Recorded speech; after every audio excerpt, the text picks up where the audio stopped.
Okay, first off, lighting. In order for this farm to work, you're going to need to have a glowstone right over the water source in the center of a 9x9 farm. You're going to need it on the edge, directly in the middle of each 9x9 plot. And you're going to need it at the corner of the 9x9 plots. If you don't do this, there is going to be a diagonal from the water source to the corners of crops that will not grow because of lighting, especially at night. These blocks all have to have a light level of 9 or higher. If you see in the tooltip, this one has 10, this one has 11. If they are lower than 9, if it's an 8 or below, it will not grow. So that's key 1. 2, you will now for the crafting things, you will need some Steve's Factory Manager things. You'll need inventory cable. You'll need the machine inventory manager, and you will need a cable cluster with a block gate in it. In order to craft that, you take the cable cluster that's empty, you put a block gate next to it, and that gives you the cable cluster with a block gate in it. Now when you place these cable clusters, they place just like the block gates. And you see when I place this block gate down, this little yellow thing faces me. If I face up, it'll face me up. And if I come here and look down, it'll face down. This yellow dot needs to face down.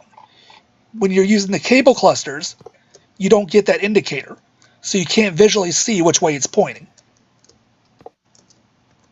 But it's going to point the same direction that it would if it was a block gate. So when you do this, you need that cable cluster 1 block above whatever ground you're going to till for your farm. If it's 2 blocks like this, when you put the seeds in, you turn it on,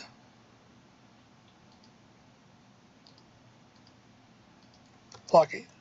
It's just going to drop. It's not going to plant. Whereas if you do it right here, this one would plant. Let me put a dirt 1 higher and show that. So I put seeds in, and it plants the seed. Now that I got that straightened out, you will also need to have this inventory cable on the top of all these cable clusters, like this one, how I show it here. If you want to waste a lot of resources, you can make these advanced cable clusters and get rid of the need for the inventory cable, but I highly suggest that you just use the regular cable cluster and use the inventory cable because of the recipes. It's very wasteful to make these advanced cable clusters. The reason you need the cable cluster is because a block gate is considered solid and will prevent the diamond crop from growing. Whereas if you use the cable cluster, it will grow. Let me get the watering can.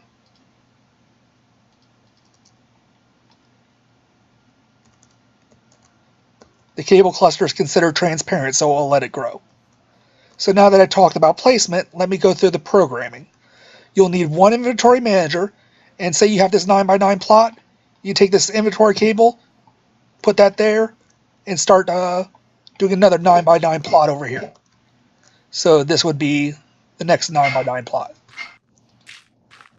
And then your water source there. With just this 1 inventory cable between it, you can connect these two to the same inventory manager. And you will only need this 1 inventory manager with all these programming codes here. You'll need a variable, just the first variable, white. And when you have containers, what you do is you type in gate and click select all. Let me move this over so you can see. Select all. And that will select all the gates. Every time you add a new farm to this setup with inventory cables, all you have to do is go in here, type gate, and select all.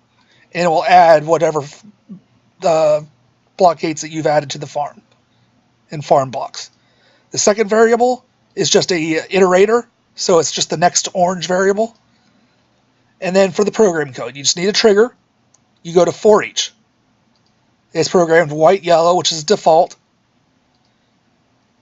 Everything else is here is default, standard order, use all. Then you go to a condition.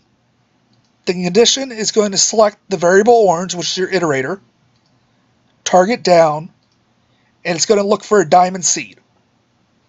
The way I did that is I use the inventory command, and I have a diamond seed in my inventory. So it looks for a diamond seed. If it's false, what you wanted to do is you wanted to go into the diamond chest, target doesn't matter, pull out a diamond seed, and then you want to output to the orange variable, target down, diamond seed, and you want to specify amount 1. And this will plant the diamond seed if the farm block has no seed on it. If there's nothing planted, it's just farmland, it'll plant a seed. Now on the true conditional here, for the first condition where you are checking for diamond seed, you want it true to a second condition.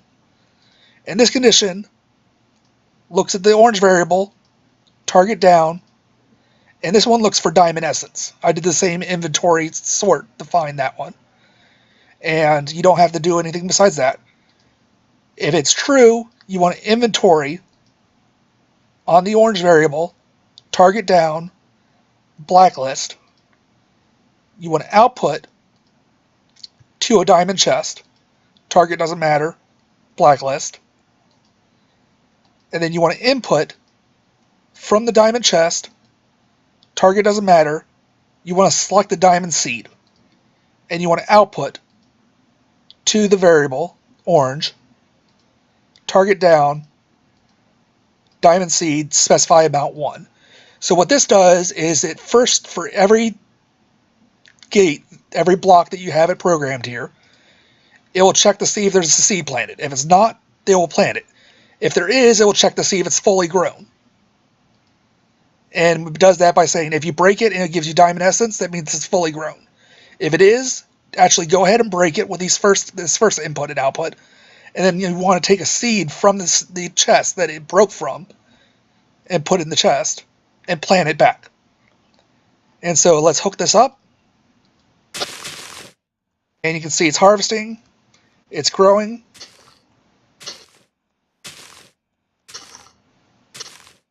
And you can have an unlimited number of farms and it will pull them once every second, because that's what this trigger is set up for, the default 1 second trigger. And the only reason why it's so fast is because I have like a stack of growth pulsars all the way to the build height, or build the whatever build the floor of the world. Void. That's what it's called, the void. And so it's growing and harvesting. It's putting all these in here. And that's how it works. And of course, if you wanted to put an autonomous activator here, pointing, I guess, down, yeah, that won't work because you need that light. You're not going to be able to use an autonomous activator unless you do it here on the side. But that may speed it up just a tad. But that's how you make it, that's how you program it, and it is the fastest farming method I can find for SkyFactory.